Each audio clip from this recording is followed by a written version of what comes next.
थंडीत खावी हिरवी भाजी, थंडीत खावी हिरवी भाजी म्हणते माझी आजी. गाजर, मुळा, मटार, आवळेही करतात हांजी हांजी. काजू, बदाम आणि तीळ, गूळ ते पण होतात राजी. चला आज आपण करूया पालकची भाजी. तुम्ही बघू शकता किती छान पालकची भाजी झाली आहे. आणि ह्या दिवसात पालक खूप छान हिरवागार मिळतो. मी पण अशा 2 जुड्या मला मिळाल्या आहेत, त्या मी स्वच्छ धुवून अशा व्यवस्थित कट करून घेतल्या पालक. आणि त्यासाठी लागणारं साहित्य बघूया.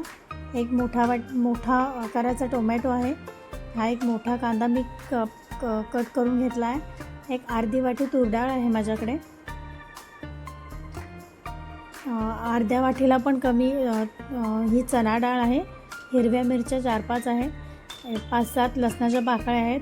हे शेंगदाण्याचं कूट असं भरडं वाटलेलं आहे. शेंगदाणे आहेत आणि लिंबू आहे. लिंबू ऑप्शनल आहे. लिंबूच्या जागी तुम्ही चिंच पण वापरू शकता.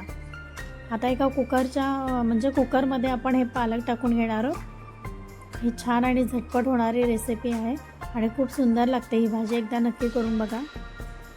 तर या कुकरमध्येच आपण ही सगळी भाजीची प्रोसेस करणार आहोत. त्यामध्येच आपण कांदा ॲड करूया. त्याबरोबरच आपण टोमॅटो टाकूया. त्यामध्ये डाळ टाकून घेऊया. तूर डाळ आहे, चणा डाळ, शेंगदाणे टाकून घेऊया. त्याचबरोबर आता ह्यामध्ये मिरच्या पण टाकूया आपण. शेंगदाण्याचं कूट पण टाकून घेऊया. त्याबरोबर काही मसाले टाकायचे आहेत आपल्याला. हे लाल तिखट आहे माझा, कांदा लसूण मसाला जो घरी वापरतो आपण ठेवणीतला तो 1-2 चमचे वापरला आहे मी.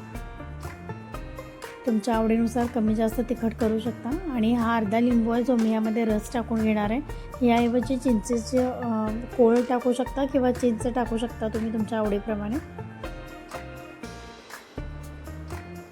त्यामध्ये आता आपण पाणी टाकून घेऊया. भाजी बुडेल एवढंच आपल्याला पाणी टाकायचं आहे. ओव्हर पाणी टाकलं तर ते कुकरमधून बाहेर येऊ शकतं. आता ह्याच्या मी 4 शिट्ट्या साधारण करून घेतल्यात.